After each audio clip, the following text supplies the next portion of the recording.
Vous connaissez la musique. Quand les marchés baissent, les rendements augmentent, et c'est une des raisons pour lesquelles j'aime beaucoup la stratégie d'investissement dans les dividendes. C'est parce que là, imaginez que vous soyez investi seulement dans des entreprises de croissance, bah, vous avez un peu que vos yeux pour pleurer, ou alors si vous êtes investi dans des cryptos ou ce genre de choses, vous avez que vos yeux pour pleurer, parce que votre capital s'est rétréci, et vous ne voyez pas en fait l'intérêt de ça, vous ne voyez pas l'intérêt de ça, vous avez juste votre capital qui s'est déprécié, vous n'avez pas une contrepartie positive. Quand vous êtes investisseur dans les dividendes, bah, vous voyez directement que vous pouvez augmenter plus rapidement votre revenu, vous pouvez bénéficier de ces périodes de baisse. Et si vous voulez, c'est comme ça que les gens perdent de l'argent. Les gens perdent de l'argent parce que quand vous avez des périodes de baisse prolongées, bah, au bout d'un moment, les gens se disent en fait c'est nul, en fait j'y arrive pas, etc. Et ils vendent, et souvent c'est au moment où les investisseurs particuliers vendent que les gens retournent, que les investisseurs professionnels retournent sur le marché et se font de l'argent. Et c'est aussi le moment où les gens qui ont investi régulièrement pendant la baisse, et ben voilà, vont avoir le retour sur leur investissement. Parce que c'est dans les périodes de baisse qu'on gagne le plus d'argent. Et quand vous êtes seulement investi dans des choses de croissance, bah ça c'est un petit peu abstrait, vous le sentez pas. Tout ce que vous voyez, c'est que vous aviez 100 euros et votre 100 euros c'est devenu 50 euros. Alors que quand vous investissez dans des actions à dividendes, bah votre capital s'est déprécié, mais dans le même temps, votre rendement a augmenté au prorata de cette dépréciation. Donc ces périodes de baisse, je peux les encaisser sans problème. Le marché peut baisser pendant des années. Pour moi, ça ne change absolument rien à mon envie d'investir. Tout ce que ça change, c'est que je m'enrichis plus vite.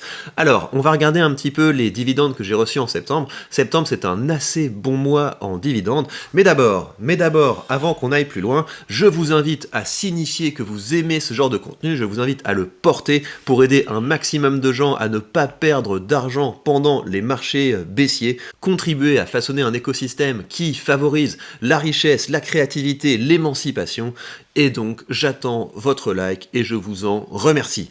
On va donc passer aux dividendes que j'ai reçus ce mois de septembre. Donc je vous disais que c'était un assez bon mois. Vous voyez, ça c'est sur le portefeuille Bucks. Donc sur ce portefeuille Bucks, c'est mon deuxième meilleur mois depuis que j'ai commencé à investir. Et donc c'est lié au fait que septembre c'est une fin de trimestre.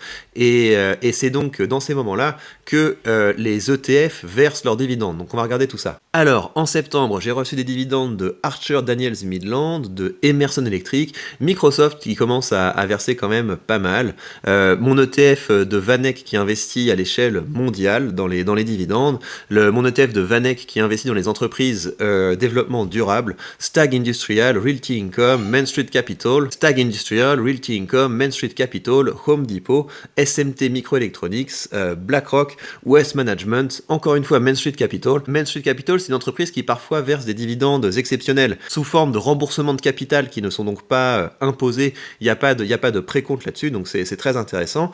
Vous avez également le SP500 qui m'a versé le dividende. Vous avez également l'ETF Monde de Vanguard au dividende, mon ETF sur les actions européennes et un tout petit rikiki dividende d'NVIDIA. Et donc ouais, NVIDIA, c'est vraiment ma pire position dans mon portefeuille. Je la garde parce que moi, je ne vends pas quand ça baisse, je revendrai quand ça aura monté. Mais vous avez vraiment le pire des deux mondes. Vous avez une action dont le cours se crache plus que les actions à dividendes, parce que vous êtes sur de la croissance, donc vous êtes sur quelque chose de plus spéculatif, et vous pourriez en racheter autant que vous voulez, ça va pas augmenter vos dividendes parce que le rendement est absolument ridicule.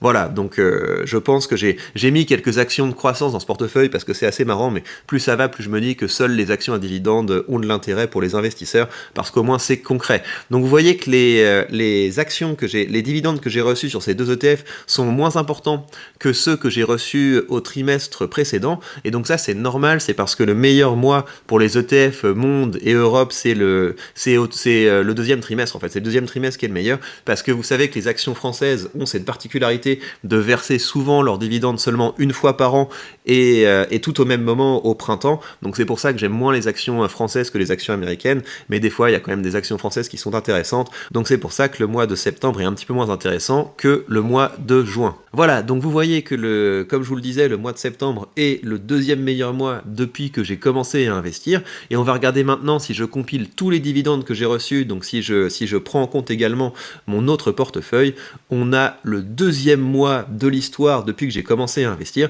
donc vous voyez juin 2002 qui a tout éclaté avec 341 euros en dividendes, et juste après vous avez le mois de septembre où j'ai touché en tout 260 euros et 33 cents en dividendes. Donc mon objectif, vous l'imaginez, c'est que je vais essayer en décembre de faire mon meilleur mois de l'histoire. Je vais essayer de battre juin en décembre et atteindre cet objectif, ça va être d'autant plus facile que les rendements sont très intéressants en ce moment. Donc ça veut dire qu'on en a beaucoup plus pour notre argent. Je vais donc commencer à investir plus agressivement. Je pense que je vais investir plus agressivement dans les mois de novembre et dans les mois de décembre. Et donc comme ça, on va essayer de dépasser ce mois de juin. Ça va être mon objectif. Alors, je voulais regarder la moyenne des dividendes que j'ai reçus sur l'année 2022.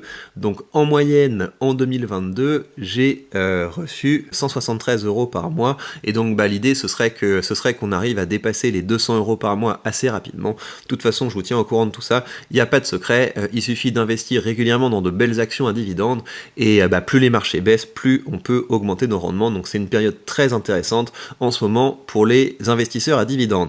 Alors la dernière chose que je veux regarder avec vous, c'est combien est-ce que j'ai gagné en tout au cours de cette année 2022. Donc on va faire la somme.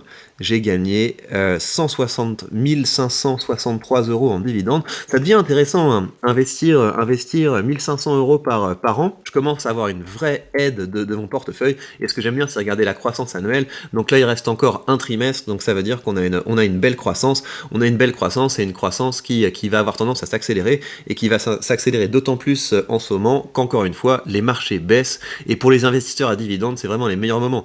Vous avez tous les gens qui spéculent, tous les gens qui doivent absolument dire je suis en train d'être actif sur les marchés, je suis en train de prendre des décisions exceptionnelles, etc.